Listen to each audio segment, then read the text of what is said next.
you curious about the unknown, the unexplainable? Do you find yourself intrigued by the mysterious and paranormal side of our world? Join us on an adventure into the world of inexplicable discoveries and investigations that may someday give us the final answer as to what may be behind the veil of reality. The borders of space and time have opened once again, and transmitting from the mountains of West Virginia, it's time once again for Let's Find Out with Diego. The universe is waiting for you.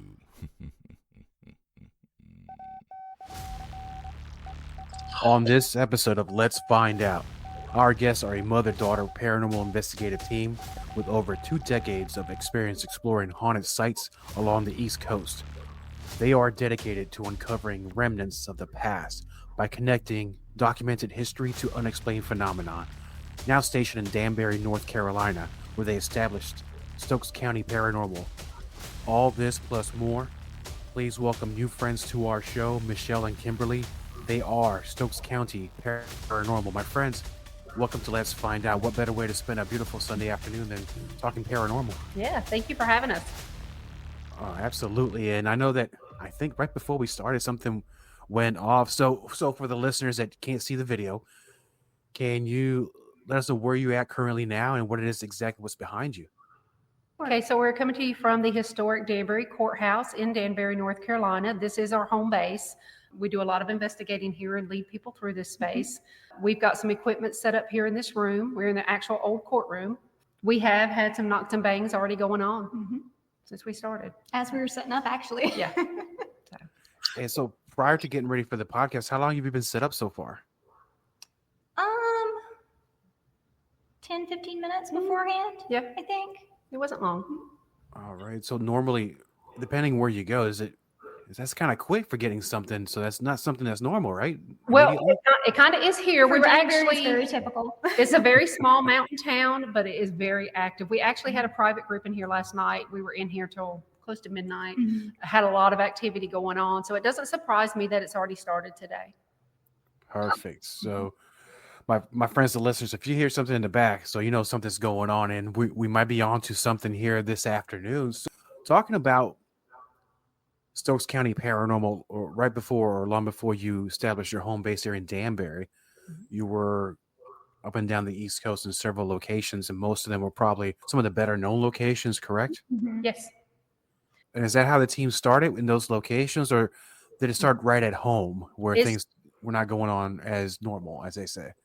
It started for me at home because I grew up in a haunted house here in King, North Carolina. I was plagued with terrifying stuff every night as a child.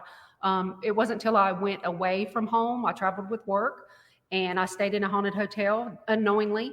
And that I kind of came home asking questions as to what had I been experiencing my whole life. And that prompted this, not Stokes County Paranormal, but it prompted the investigation portion of it.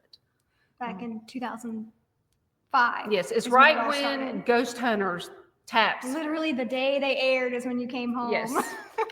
So, and Kimberly, of course, as a very young child, I've been dragging her with me since she was 4 years old. Just, random cemetery strolls and things like that. So she's kind of grown up in it.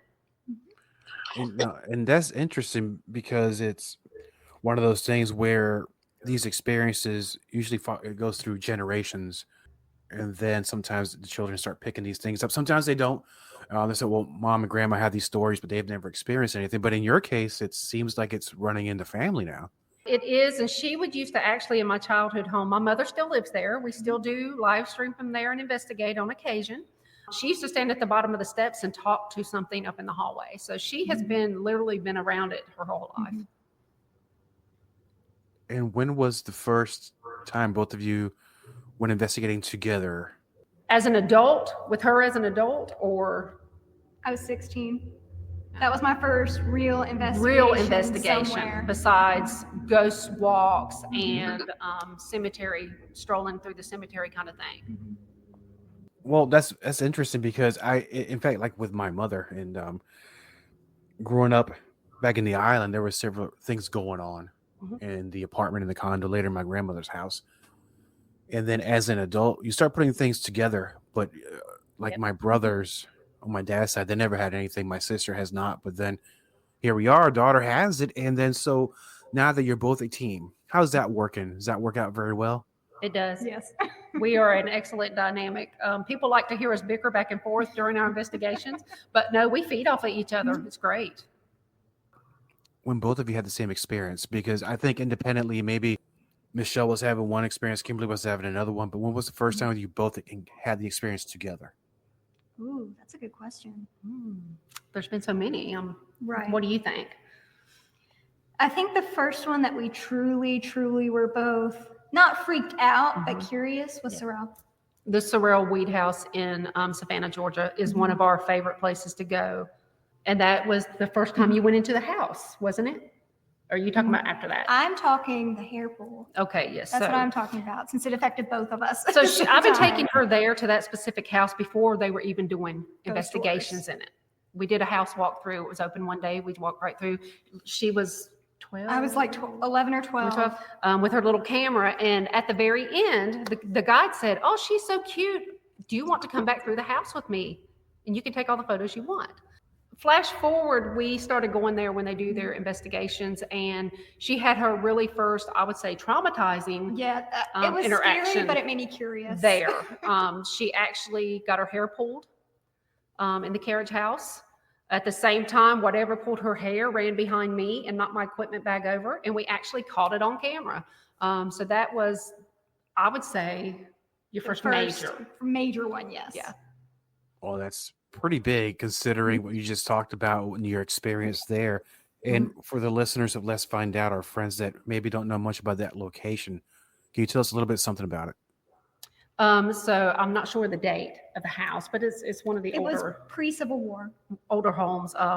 I think the basement of it was used as a hospital. It was the hospital portion during, I think it's the Civil War. I could be wrong on the war, but the one portion of the basement was used as a hospital, and the other section was used as a kitchen. And a lot of people know the kitchen side as Shadow Man's hallway. And they also have a carriage house out back where a known spirit resides. I think her name was Molly. She was tragically, some think killed. She was found hung one day up there for fraternizing with the owner of the house. So we've actually had lots of experiences in this location. One of our best photographs came from the carriage house. You can actually see a gentleman in the mirror wrapped around Kimberly with his arms around her. Are you kidding me? No. Nope. It's awesome. Yep. I mean, that does sound very awesome. Now, with going up and down the East Coast, and we talked about that location. So, what is it that brought you back to Danbury? I mean, I love North Carolina. Back in my wrestling days, I spent about 75% of my time there, and I love North Carolina. I haven't been back in a while. So, what drew you back to come back to Danbury? Well, me, Kimberly is a performer at heart. That's what her degree's in. So she is very big with the Stokes County Arts Council. That's who we actually partnership all our events with. So we're actually kind of part of them. So we host a lot of things through them, and she is a board member there. And I'll let you finish telling that story. Yeah. So I had no idea where I was going to go after college. And funny enough, our good friend Eddie, who's the artistic director over there, he swooped in, asked for an interview with me. And what ended the interview was me asking about some of the history here in Danbury. He said, "Well, this place is haunted." And I said, "Really?" Because it seems like a new building. I'm talking about the Arts Place, which is right across the road from us right now. I said, I'm not sure about that. And he said, "Just wait, something's going to happen. I want you to check it out." I said, "Okay, I'm a paranormal investigator. Every once in a while, I'll check it out." And he threw around the idea of, we've always wanted to have ghost tours here. I said, "Okay, let me see what I can make happen." Well, we are now going into our fourth year of ghost tours here in Danbury. I had a very scary experience while I was assistant directing a show when I was in the building alone. So that kind of prompted everything. Tumbled into the snowball it is today. Excellent. Well, hold on. Don't leave a cliffhanger there. So what happened? So back in, was it 22? that what I graduated? Yeah, 2022. I was working on a show called Brother Wolf. I was the assistant director and technical designer person for that show, and I always found myself in the building alone. I would set up for the director. Oh, that was a big one. Big old knock over here. So I was setting up for the director for the day. I just so happened to be at the front of the shop printing off scripts. I told our coffee shop manager, I said, bye, see you later, see you tomorrow. She left. About 20 minutes later, I heard somebody running up our back basement steps. Thought it was one of our actors. Well, I said, hello, who's here? Ran back there, didn't find anybody. I searched the entire building. All the doors were still locked. I was in there by myself. About 30 minutes later, the actor I thought it was walked through the door. And that's kind of what started all this. And that is a normal occurrence across the street. Happens every day over there. Now with that location, because I mean, it depends where you go, really. Because I know it's not always the building, but some it's definitely the land or the location, the town. With how big is Danbury? Oh, it's very small. Very small. It's very We have a population of 150, and 50 of those people are in our county jail. Okay, so they know. Okay, no, I'm not even going to joke about that. I understand. I live in a town similar like that. The reason I asked the size of Danbury is Danbury known for a lot of paranormal activity? Nope. We are mostly known for our art scene and Hanging Rock State Park. So right here at the That's foot of the about it. mountains. We are, though, in an area where the Sara Indians would have been. Okay, and then any reports of like cryptids or anything like that? Because I know Carolina also has a good share of those. The most that we hear of is the balls of light up near Hanging Rock and around, what's the name of that road? Davis Chapel. Davis Chapel. So we do a thing every year called Tell Me a Ghost Story, and that's to recruit stories from the community of ghostly encounters, and we include those in our ghost tours every year. So we've heard a lot about the balls of light, people witnessing those, and it's more than two people. I mean, we hear I've witnessed them myself. the state park rangers have seen them up on the mountain. And normally, and I've known several law enforcement, normally they don't tell you anything until after they retire, or they don't really talk about it too much. So I'm assuming some of them are still actively policing or actively park rangers that are telling you these stories. Yes. Oh, okay. Yes. Perfect. And some of the sheriffs, we've had to call the sheriff a couple times on our investigations, and some haven't joined us on our investigations, and they just love telling us stories about the area that they've witnessed. So there's definitely something going on in and around the area. We got the perfect two people to go investigate and make sense out of it. And with the tours, with the walk-in tours, how does a normal tour go like? And actually, it's not a walking tour. Okay. Our It's kind of a tours, hybrid. it's a hybrid. We built our tour, since we started this from the ground up, we built it the way we liked. That we took out the things we don't like about typical walking tours, and we put in the stuff that we like. So And then some. we actually have a bus from one of the local companies. It's 12 people per tour. And last year we had 4 locations. They're right here in this area.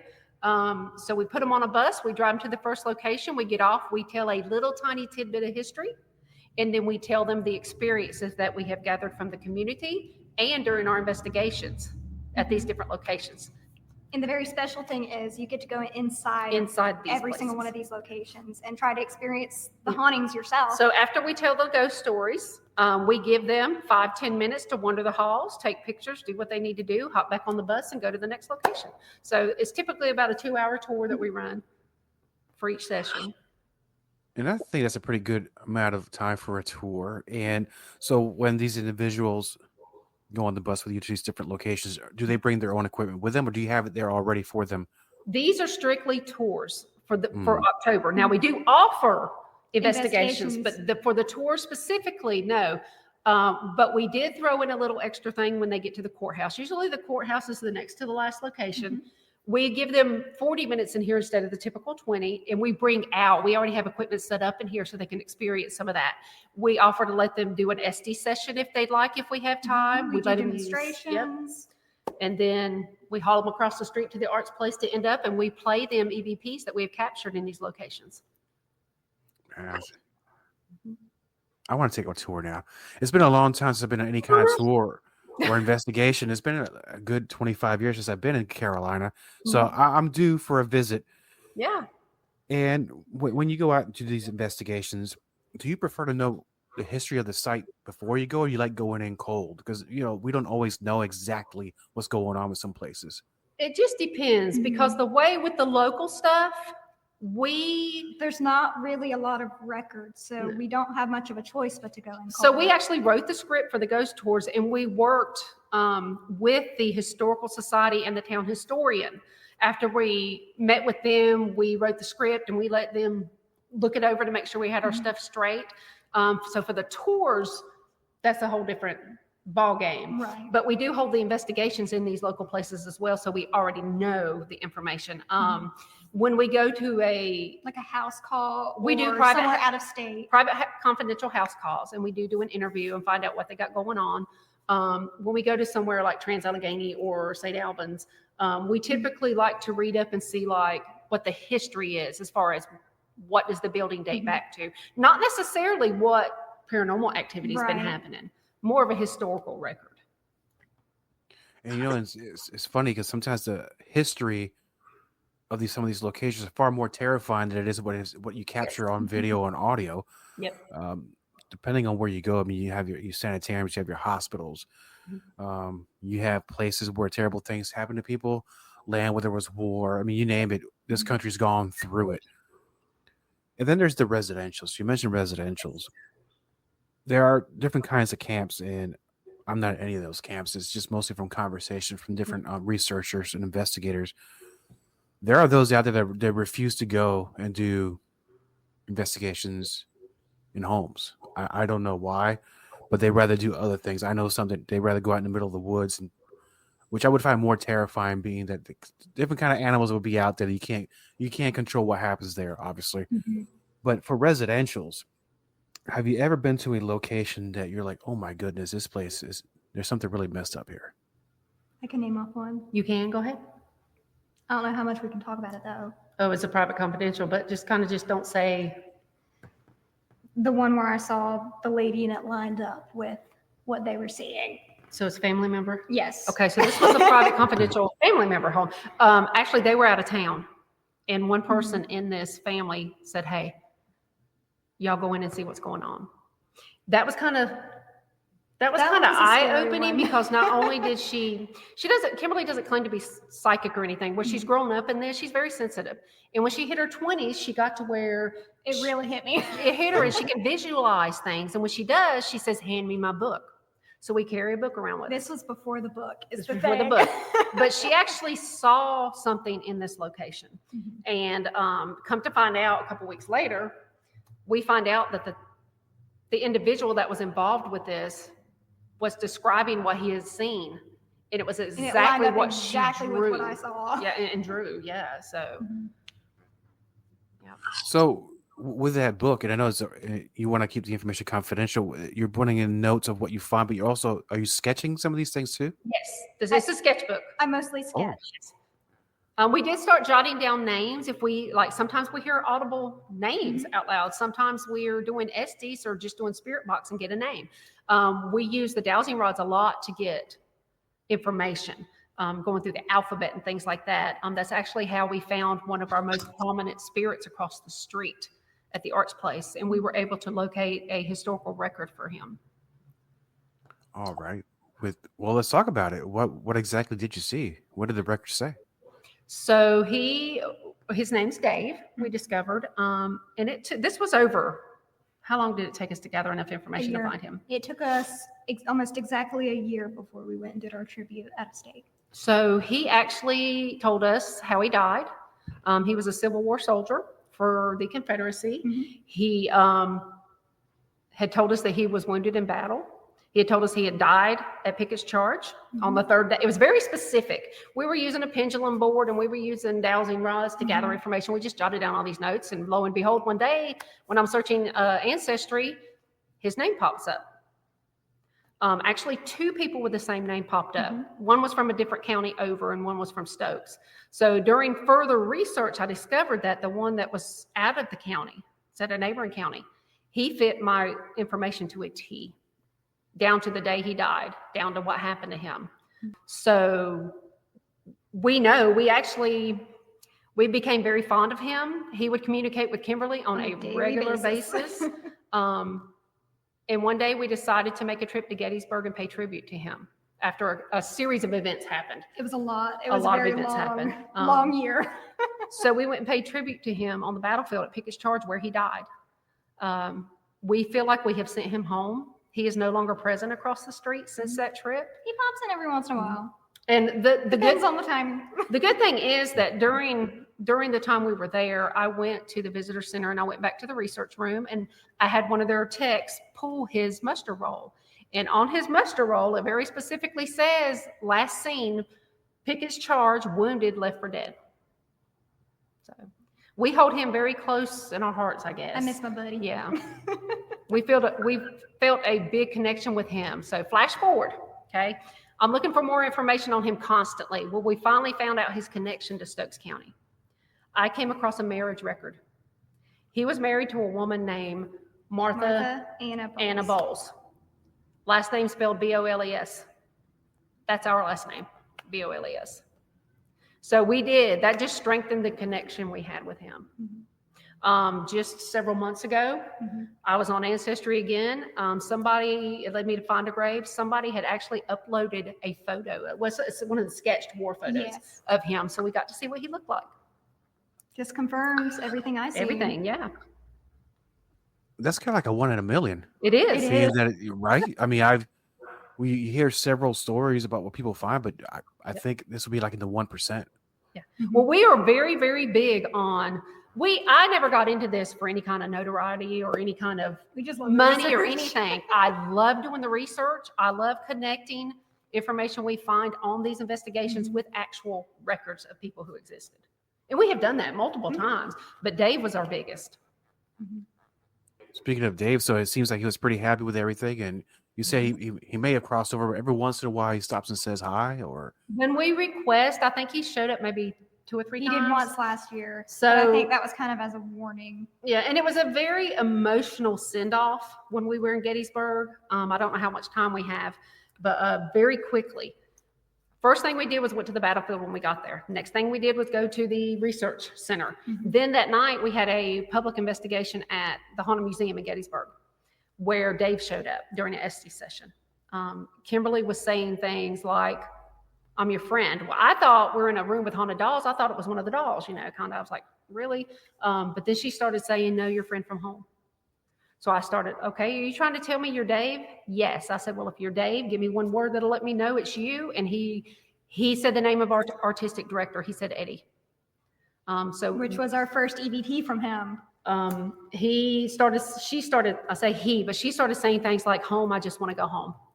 So I said his wife's name for the very first time out loud in a session like this. I said, Dave, we understand you passed away here on this battlefield, and we know that you can travel to Danbury. I said, but it's okay if we never see you again. It's time for you to go home and be with Martha Anna. At that point, her spirit box goes dead. The cat ball in the corner starts flashing, and we don't hear from Dave for a very, very, very long time. Wow, I mean, it's amazing. I've never shared the video. I have the video, but I've never shared that. We kind of hold that close to us. It's a lot when you watch it. And I hope you don't mind the question, because that's one of the most emotional things I've heard in a while. How did you feel after that? Very emotional. So she mentioned that he has come back. Okay, so last year during our tours, we had, I want to say, a shady character. He's kind of been, I don't want to say stalking us, but he's kind of been persistent about renting out one of our locations. You can't rent these out. These are functioning government buildings. Now, we can bring you in as part of an investigation, which we do. But I guess he wasn't happy with that. Yeah. So they wanted to be in the location alone. When we ended the tour that night across the street, after everybody else had left, this individual came in. I had a music box sitting out on the floor. I always do that when we end. I set something out in case something happens for these people. He showed up as soon as this guy walked in the room. We could feel him. I think he probably thought he was up on the balcony. Yeah, I saw shadows darting across the balcony at this time. We took that to heart and pretty much cut contact with this person. Wow. Yeah. When you do your investigations of these different locations, you mentioned the different type of equipment that you use. Some old school stuff, some maybe some more Yes. modern stuff. But are you using the apps as well? No, No. we do not use apps. Yeah, I understand. Yeah, those things can be. That's the kids Yeah. outside. I was like, oh no, I have kids. I got 3 out here right now. Sometimes they leave their bicycles in my driveway. I mean, free bicycle if anybody wants one. No, so I don't know. I'm hot and cold about the apps. I prefer to have something that's I can actually hold in my hand, or I can actually, if I want to do a session, I got the headset on. You got the blindfold on. You have the spirit box. You have the dowsing rods. I think these are remarkably reliable compared to, I guess, the more, I don't know, what is it? The apps, futuristic things, I guess you could call them. Or I'm showing my age. I didn't even know what to call them. So. So out of most of the equipment that you use, which ones usually gives you the best results? Our bodies. We always my, tell okay. our guests, because we have people curious. People in Stokes County did not talk about ghosts or anything Until we till started we started doing asking this. And once we started asking questions, more and more people started private messaging us and approaching us, the stuff they had going on. And we always tell everybody your best instrument is your own body, especially here in the courthouse with everything that happens here. Pay attention if you have goosebumps. Pay attention if you have a cold spot or a hot spot, things like that. I'd say our own intuition is what we use the most. Other than that, we have a few. Estes is a really good method Yes. for us. We've gotten lots of great results Yes. from it. Good old-fashioned dowsing rods is really good in this Yes. area. What else? EVPs. Just having a recorder in your Yes. hand has been great. Our little cameras catch. I mean, you would not believe the amount of EVPs we have captured in this courtroom over the last couple of years. It's crazy. We caught one last night during our investigation that said we had a camera mounted up on the balcony behind us, shooting down over the whole courtroom while we had this private group in here. And It said, Miss Michelle. my name gets called a lot in here. Actually, I called an EVP of somebody whispering Miss Michelle. So now they're very comfortable and know both of you. And now, does any of this happen? Because I've noticed that you do also live streams every once in a while. Because anything on the live streams, I have not watched the live streams yet. But what's Our favorite. Which My one? favorite. Dave? Yep, Dave. Okay, so Yellow. you need to find the one, and Kimberly can It's- maybe send you the link to it. It's probably not on our Facebook page anymore since the whole new Facebook. We'll see, but after it's 30-day thing. So this was a special live stream, and there was only 3 females across the street in the arts place. It was one of our longest. And it at was the very time. long. It was like 4 or 5 hours long. But so much was happening. But that night we actually captured footsteps running across the performance area while we were in the basement, totally different building. This is the night that We had to call the sheriff. we had to call the sheriff. And while we set our live stream downstairs, while we went to talk to the sheriff, after we checked all the doors, one of the viewers popped on and said, "You need to go back and check this timestamp. You caught something." And sure enough, we did. We caught what we feel is Dave telling us his favorite color, because before our session got interrupted upstairs, another investigator was using dowsing rods asking, "What is your favorite color?" So clear as a bell, you hear, "I like yellow." So, I mean, viewers capture stuff on there and let us All the know. time. The sheriff, she stayed in the back parking lot. We continued on upstairs to finish our Etsy session upstairs, and I start seeing somebody commenting, "Hey, I'm down here watching these little balls of light float past whatever wooden thing is sitting in this window." I was like, "Who is this?" It was the sheriff. She was in the back parking lot watching, according to her, balls of light travel in the room that has the glass window. so far? So with your relationship with the locals, the local government, and the sheriff's department, they've been very receptive of you both so far, it seems. Well, the Arts Council here is actually part of the county government. We are one of the few arts councils in North Carolina that belongs to the government. So that's kind of how we have access to all these buildings. I get the opportunity, of course, to work with the Arts Council, but also with the school system. We partner with them greatly. We do a lot with the sheriff's department, with the fire department, even our government center just right up the road. We're all pretty good friends with them. And I'm sure that when they witness some of what's going on during your investigations, like on a sidebar conversations, they say, "Hey, one day this happened." Has anybody shared their stories as well? Absolutely. Yeah, all the time. Absolutely. Yep. We've got some of the sheriff people that come in and say, you need to do the government center up the road. That's where it's a lot of wardens from our county jail that tells us. But up the road is a government center that houses the current courthouse area up there. But we get stories all the time from people who work up there at the jail that there's stuff that goes on in the jail. Mm-hmm. They see people on horseback, like Indians, up on the hill behind the jail. That's not a place that we can go in and actually, and investigate, but we love hearing their stories. Mm-hmm. We get stories from people who work at the hospital up the hill. We get the hospital all the time too. Yep. And so that's why we like to involve the community. Last year, we were privileged enough to get into the old Stokes County Jail, which is just half a mile down the road. Not even. You can see it from the window. I can walk to it from here. So the owner let us go through there, and we got so much more information from people in the community coming on our tours. There. Oh, my grandfather used to be a sheriff here, and this is what he told me. I mean, it was a lot of stories. Now that you're very well known in your side of town, are you doing things outside of Danbury? Because I know that there's a lot of work involved what you're doing, and in order to add more investigations to your schedule, you have to sleep sometime. Because I know you also do the overnights and these live streams. So, and I have a day job. Both of us do. Yeah, well, that's the thing, and majority of us do. Is podcasting. It is what it is. We do this because we love what we do. Like I said, it's not about the money or to become famous, but it's because you want to find answers to these mysteries. You want to know what's going on. Right. Are you going to do something outside of Stokes County anytime in the future? Yes, we do constantly. Actually, May is coming up, and May is halfway to Halloween month. So we have something planned every weekend, which includes, we haven't announced it yet, which includes a special trip. We said where it was, and I've already given away our two main locations. Well, we're going back to Gettysburg. I have rented out 2 very historic locations in Gettysburg that we're going to live stream from on one of those weekends. You can say them now. People guessed them. Okay. Well, it's the orphanage, the haunted orphanage, and the Jenny Wade House in Gettysburg. We'll be at in May 9th and 10th. As well as doing a good tour of the battlefields. Now, our last weekend, I can't give away where that's at. We haven't announced it yet, but it is in a county over. It's a very notable location. It'll tie in with our cemetery stroll from the first weekend. Yes.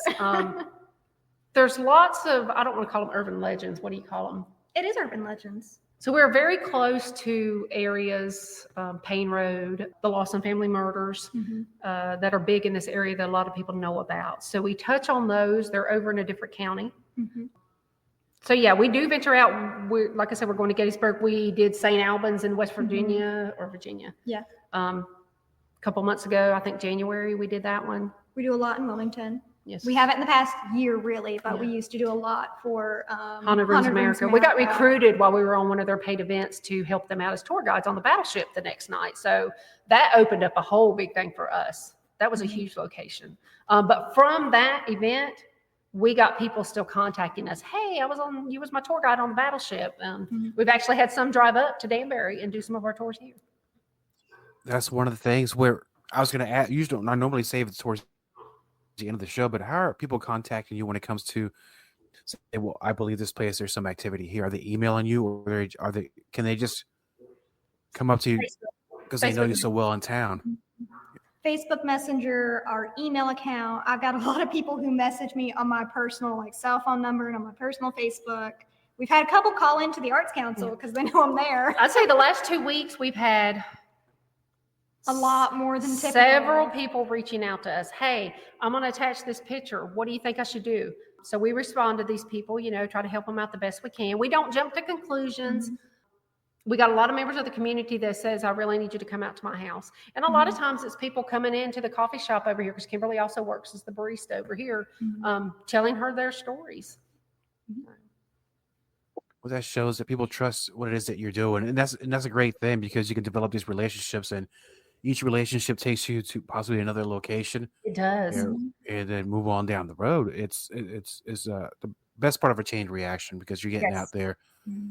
See, this has all been organic. It's all been word of mouth that this thing has grown so much. We had government centers from other adjoining counties call us in to do private, confidential house calls at their locations.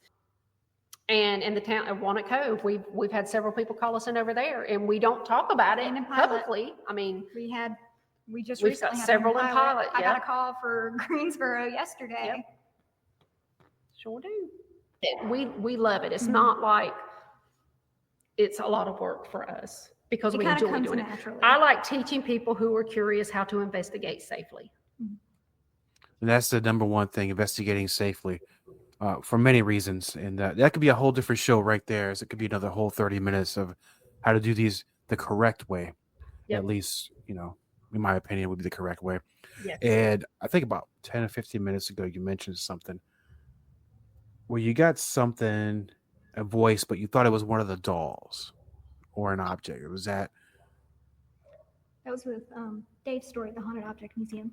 Oh yeah, the Haunted Object Mhm. Museum in Now, Gettysburg. with haunted objects, have you ever somebody said, I can't have this in my house? Do you take these with you? Or you just leave them where they're at?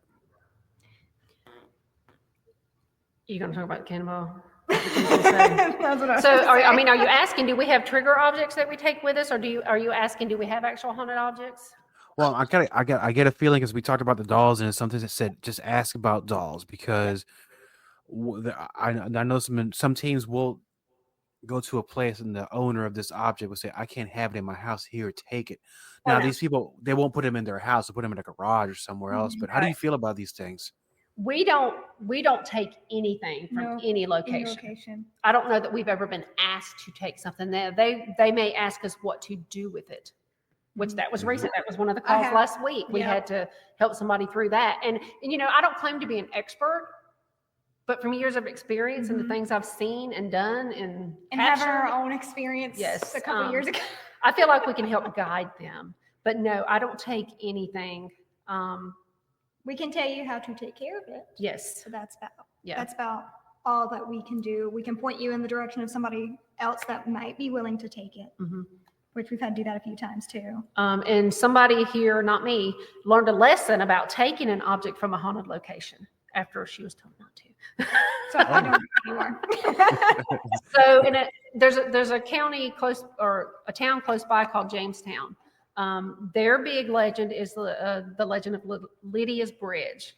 And the girl was on the way to her prom, I think, and got in an accident and was killed. And people see her trying to hitchhike. trying to down the road. hitchhike, and they had all these stories. So they redid the bridge, the location, to kind of like a little park. Mhm. And I Got took rid of the her. graffiti. I took her and her girlfriend there, and lo and behold, we get home a few weeks later. I find a rock in her drawer in a box with salt, and I said, "What is this?" Her and her friend had taken a rock from the location, and it We scared both them did. to death. So No, what scared us is I had my phone in my pocket on my t-shirt and I let it record and I didn't tell nobody it was recording. Now this is before it was a park. So it was a little bit of a sketchy area. Yeah. But I got back, I was in college. So we got back to our dorm room and me and her had our headphones in listening to it so intensely. And we heard something whispering as if it was right up on my shirt pocket. Thoroughly freaked us out. At that point, we hit our rocks, and hers was in a Forever 21 bag. Mine was in a box with salt. And I said, we're not touching this no more. yeah, so she learned her lesson. Do not take anything away from a suspected haunted location. Yeah. So where the said rock wind up then? It's in my dresser drawer, still in the box of salt. Okay. It probably Until should we be get back to returned. Lydia's Bridge. It will be returned one day. But we do have a bag of trigger objects that we take with us depending on the location that we're going. One might be haunted. We don't know. It's a lesson well learned, as they say. If somebody has something, you say you show the people, or at least guide them how to take care of these objects. Yes. Mhm. Well, if I had something here, which I don't, thankfully, I gotta get rid of this thing. What would be the best way for me to do it? It just depends on what it is. Mhm. I don't know if I can say what What was last week? last week's. You It was probably could. because it it's was so- clothing from a very tragic event that had just happened within the past couple weeks. 2 weeks. It was 2 only weeks 2 ago. weeks out. And when this clothing was returned to the family and taken into their home, things were happening. Like the day after things started happening, animals were going crazy, barking, feeling very uneasy. They were getting awful smells in their home where this piece of clothing was. And they were going to burn it. They were going to and burn I was it. like, oh, no, do not. Everything that I have come in contact with as far as, reading things and watching shows and stuff, do not burn that. The best thing I would tell them to do is pay tribute to it. You can bury it in your yard and do a nice tribute to it. But do not burn. Do not burn the object. That could be opening up a whole other can of worms for them. They're already distraught. This was a recent thing that had happened to their family member. It was really sad, and I would not recommend doing something like that with articles of clothing that were part of the event that happened. Right. No, and that's 100% great advice. And for the listeners of Let's Find Out who maybe live close to, and I know we probably repeat ourselves, but in case they've forgotten, because I do too, they want to get a hold of the team and say something's going on here, or they want to take a tour, or they want to learn more about Stokes County Paranormal. What's the best way for them to contact you and the best way for them to learn more about your team? Probably our best way is through our Facebook page, Stokes County Paranormal. If you type in Stokes County, we're typically the first thing to show up, right underneath the Arts Council. And you can private message us through private there. message us, email us. I'm sure you can find a post with my phone number. I take calls, I take texts. But yeah. And we'd like to tell people we do our public investigations, not tours, public investigations typically happen randomly throughout the year. But if anybody is interested in coming in, we had 2 last night, one from Charlotte and one from Hickory, came down here. They arranged a private investigation with us. Same cost as a regular public investigation. You just have to call us and see if our locations are available and we're available. And we're happy to host people when, if they want to come out. Awesome. And I know that the year is still young, but I would love to have you both back later this year, because I know by that time there'll be a lot of investigations you'll be doing, not only in your own county, but surrounding cities. You're going to go to different cities, towns, states.